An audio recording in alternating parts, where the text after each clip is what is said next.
और ये इसलिए कि हमारी सभ्यता की लड़ाई है, अस्मिता की लड़ाई है। ये व्यक्तिगत नहीं है, राजनीतिक नहीं है, ये सभ्यता का प्रश्न है, ये मान्यता का प्रश्न है, किसी भी राजनीति से बड़ा है।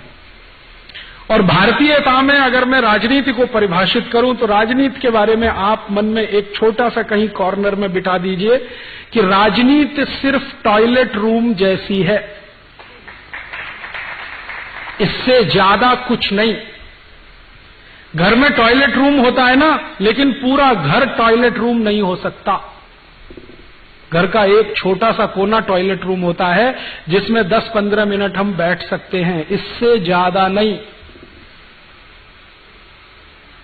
राजनीति भी वहीं तक है, क्योंकि उसके आगे तो बहुत कुछ है, किचन है, डाइनिंग रूम है, ड्राइंग रूम है, बेडरूम है, वो महत्व के हैं, टॉयलेट रूम नहीं है, 15 मिनट के लिए है बस। तो राजनीति भी उतनी ही है। इसको इससे ज्यादा सर पे मत चढ़ाइए, नहीं तो तकलीफ करेगी आपको। राजनीति को हमने जरूरत से ज्यादा सर पे चढ़ा लिया है, और इतना चढ़ा लिया है कि हर छोटे बड़े काम में किसी न किसी पुढ़ारी को पकड़ के लाते हैं। हाँ, मंदिर का उद्घाटन वो पुढ़ारी करता है जो जिंदगी भर बलात्कार करता रहा, जिसने दूसरों के घर जलाए हैं, दूसरों के घर में चोरियां लगाई हैं, वो मंदिर का उद्घाटन कर रहा है। राम कथा का उद्घाटन वो पुढ़ारी करता है जो चरित्र में बिल्कुल रावण से भी गया बीता है।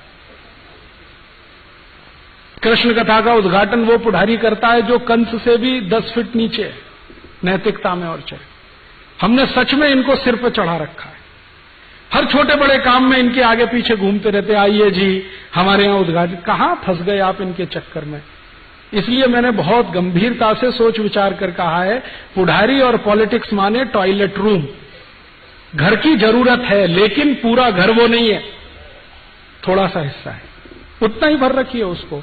उतना भर रखेंगे तो ये सीधे रहेंगे और एकदम चलते रहेंगे आपके कहने पर। जो आपने सिर पे बिठा लिया, अगर पूरा घर टॉयलेट बना लिया तो क्या होने वाला, घर छोड़ के जाना पड़ेगा आपको। इसलिए ज्यादा इनको सिर पे मत चढ़ाइए और ज्यादा इनको इस तरह से तवज्जो मत दीजिए, हर समय उनके आगे पीछे मालाएं लेके खड़े हो जाना। हम जानते हैं कि चरित्र से बहुत घटिया है, बेईमान है, चोर है, लुच्चा है, लफंगा है, लंपट है, फिर काहे के लिए मालाएं लेके खड़े हैं उसके सामने।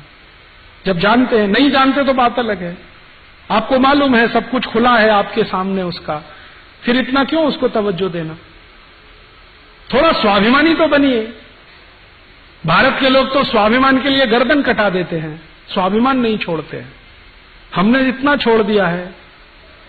तो जब आप थोड़े स्वाभिमान से, आत्मसम्मान से खड़े होने लगेंगे तो ये पॉलिटिशियन आपकी इज्जत करने लगेंगे। जब इनके सामने आप गिड़गिड़ाते और रुंगराते खड़े रहे, ये आपके सिर पर चढ़ के बैठेंगे। इसलिए उनको उनकी जगह रहने दीजिए। खत्म करता हूं। मेरा एक दोस्त है, अमेरिका में रहता है। थोड़े दिन पहले उसने मुझे ईमेल किया, कैलिफोर्निया के पास एक गांव में रहता है, कैलिफोर्निया स्टेट में रहता है एक गांव में। तो उसने मुझे ईमेल किया और बोलता है, राजीव भाई मेरा घर जल गया। तो मैंने कहा सो व्हाट, जल गया तो जल गया, क्या फर्क पड़ता है। उसने कहा नहीं मैं कुछ बताना चाहता हूं। मैंने कहा बताओ। उसने कहा जब मेरा घर जला तो सबसे पहले फायर ब्रिगेड आ गया और फायर ब्रिगेड ने आग बुझाई। फिर तुरंत ही इंश्योरेंस कंपनी वाले आ गए, चेक लिख के दे के चले गए। फिर पुलिस आ गई, मेरे घर में FIR नोट करके चले गए। तो मैंने कहा फिर क्या है। उसने कहा मेरा पड़ोसी नहीं आया। मैंने कहा भाई तू अमेरिका में रहता है, भारत नहीं है ये। अमेरिका में घर जलता है तो सब कुछ आता है, पड़ोसी नहीं आता। और भारत में अगर घर जल गया तो कोई नहीं आएगा, सबसे पहले पड़ोसी आएगा। फायर ब्रिगेड वाले कहेंगे अभी पानी नहीं है टैंक में, 2-3 घंटे बाद पानी भर के आएंगे। पुलिस कहेगी हमको फुर्सत नहीं है, यहां आओ और FIR कराओ। सरकार कहेगी 2-3 साल बाद इंश्योरेंस का पेमेंट होगा। कोई नहीं आएगा, पड़ोसी पहले आ जाएगा।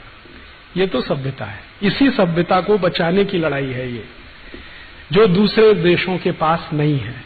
जॉर्ज बुश और अमेरिका इससे वंचित है और हमारे पास ये है। जो है अच्छा है तो बचा के रखना है और कहीं खराब हुआ है तो अच्छा बनाना है। हमारी सभ्यता में कहीं कुछ खराबियां आ गई हैं तो उसको अच्छा बनाना है, और जो अच्छा है उसको संजो कर रखना है, ये ध्येय है हमारा। इसके लिए हम ये काम कर रहे हैं। तो आप भी, हम भी, सब मिलके करें, शायद हो जाए।